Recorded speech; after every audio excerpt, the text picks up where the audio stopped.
రవిశంకర్ వీళ్ళ రాష్ట్రమంతా ఒక ఎత్తు, పిఠాపురం మరో ఎత్తు. జనసేన అధినేత పవన్ కళ్యాణ్ ఇక్కడ పోటీలో ఉండడంతో పిఠాపురం చుట్టూ ఇప్పుడు రసవత్తర రాజకీయం నడుస్తోంది. పవన్ కళ్యాణ్ను ఎలాగైనా ఓడించేందుకు అధికార పార్టీ అస్త్రశస్త్రాలని సిద్ధం చేస్తుంటే మిత్రపక్షం తెలుగుదేశం పార్టీ నుంచి కూడా పవన్కు పూర్తి మద్దతు అందడం లేదు. మాజీ ఎమ్మెల్యే వర్మ పవన్కు ట్విస్టుల మీద ట్విస్టులు ఇస్తూ ఉన్నారు.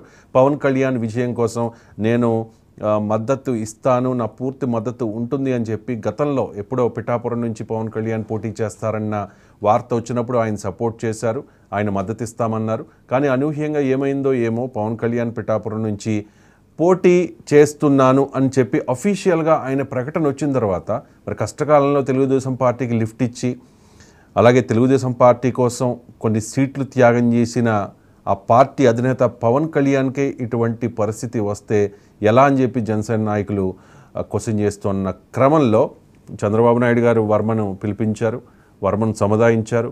కూటమి అధికారంలోకి వస్తే ఖచ్చితంగా ఎమ్మెల్సీ ఇచ్చి మినిస్ట్రీ ఇస్తామని కూడా హామీ ఇచ్చారనేది ఆఫ్ ద రికార్డ్ మనకున్న సమాచారం.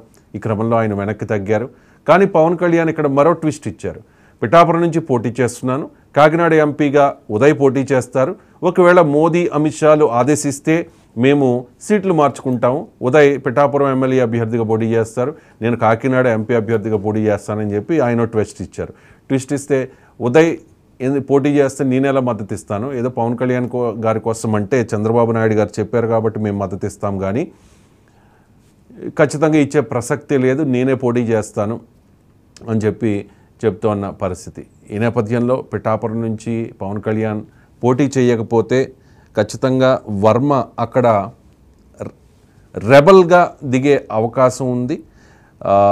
పార్టీ ఆదేశానుసారం కాకపోవచ్చు, పార్టీ నిర్ణయానికి వ్యతిరేకంగా వర్మ అక్కడ నామినేషన్ వేసే అవకాశాలు కూడా కనిపిస్తూ ఉన్నాయి. 2014 ఎన్నికల్లో తెలుగుదేశం పార్టీ టికెట్ ఆశించారు ఎస్విఎస్ఎన్ వర్మ, కానీ అప్పుడు పోతుల విశ్వంకు తెలుగుదేశం పార్టీ టికెట్ ఇచ్చింది. తెలుగుదేశం పార్టీ టికెట్ ఇచ్చిన ఇండిపెండెంట్గా పోటీ చేసి వర్మ 98,000 ఓట్లు తెచ్చుకున్నారు ఆనాటి కాలంలో, 2014లోనే. కరెక్ట్గా 10 ఏళ్ల తర్వాత ఆయన ఎమ్మెల్యేగా 2014 నుంచి 19 వరకు పనిచేశారు. ఇప్పుడు తెలుగుదేశం పార్టీ ఇన్ఛార్జిగా పార్టీ బలోపేతం కోసం అక్కడ పిఠాపురంలో పనిచేస్తున్న వ్యక్తి. అండ్ వ్యక్తిగతంగా కూడా ఆయన ఓన్ చరిష్మా ఉంది. సో ఆ వర్మ అంటే క్షత్రియ సామాజిక వర్గం అంతా కూడా ఆయనకి సపోర్ట్గా ఉంటుంది అన్ని రకాలుగా. ఈ క్రమంలో ఆయన ఒకవేళ ఇండిపెండెంట్గా వేస్తే కనుక పవన్ కళ్యాణ్ జయాపజయాల మీద ఖచ్చితంగా ఎఫెక్ట్ చూపిస్తుంది. ఒకవైపు వంగ గీత వైసీపీ అన్ని శక్తుల్ని అస్త్రశస్త్రాలని కూడా పిఠాపురంలో మోహరించింది, అక్కడ ప్రయత్నం చేస్తూ ఉన్నారు ఖచ్చితంగా పవన్ కళ్యాణ్ని అసెంబ్లీలో అడుగు పెట్టకుండా. ఒకవైపు ప్రధాన ప్రత్యర్థి వంగ గీత, మరోవైపు మిత్రపక్షం నుంచి వచ్చిన ప్రత్యర్థి వర్మ. ఈ క్రమంలో పిఠాపురం రాజకీయం కూడా చాలా రసవత్రంగా మారిన పరిస్థితి. 2019 ఎన్నికల్లో మాకినేడి శేషుకుమారి అక్కడ పిఠాపురంలో జనసేన అభ్యర్థిగా పోటీ చేశారు. 28,000 ఓట్లు తెచ్చుకున్నారు. 28,000 ఓట్లు అంటే తక్కువ కాదు. ట్రయాంగిల్ ఫైట్లో 28,000 ఓట్లు తెచ్చుకున్నారు. జనసేన పార్టీకి దగ్గరగా అంటే 25,000 అబవ్ వచ్చిన స్థానాలు 2019 ఎన్నికల్లో 10 కంటే తక్కువ. పవన్ కళ్యాణ్ గారు 2 చోట్ల అంటే గాజువాక భీమవరంలో ఒక చోట 60,000, ఇంకో చోట 54,000 ఓట్లు దక్కించుకున్నారు. ఆ తర్వాత కొత్తపేట, అమలాపురం అండ్ తాడేపల్లిగూడెం, ముమ్మడివరం ఇక్కడ 30,000 దగ్గరగా ఓట్లు వచ్చాయి. మాకినేడి శేషకుమార్కి 28,000 ఓట్లు వచ్చాయి. అటువంటి కీలకమైన నాయకురాలు రీసెంట్గా జనసేన పార్టీ వీడారు. నిన్న వంగ గీత మాకినేడి శేషకుమార్ని జగన్ దగ్గరికి తీసుకెళ్లారు, వైఎస్ఆర్ కాంగ్రెస్ పార్టీలో జాయిన్ చేసుకున్న పరిస్థితి.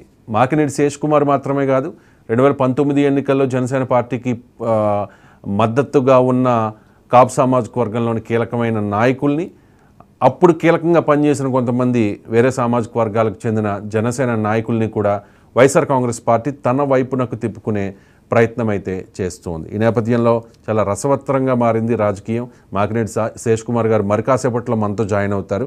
ఎందుకు జనసేన పార్టీని వీడాల్సి వచ్చింది, ఎందుకు వైఎస్ఆర్ కాంగ్రెస్ పార్టీలో జాయిన్ అయ్యారు, అండ్ వైఎస్ఆర్ కాంగ్రెస్ పార్టీ శేషకుమార్ గారికి ఇచ్చిన ఎష్యూరెన్స్ ఏంటి, మరి వంగ గీత విజయంలో శేష్ కుమార్ ఎటువంటి పాత్ర పోషించబోతూ ఉన్నారు అనే అంశాలకు సంబంధించి మరి కాసేపట్లో శేష్ కుమార్ గారు జాయిన్ అవుతారు, ఆవిడని అడుగుదాం. ఈ లోపల మా కాకినాడ ప్రతినిధి కిషోర్ కనెక్ట్ అయి ఉన్నారు మనకు.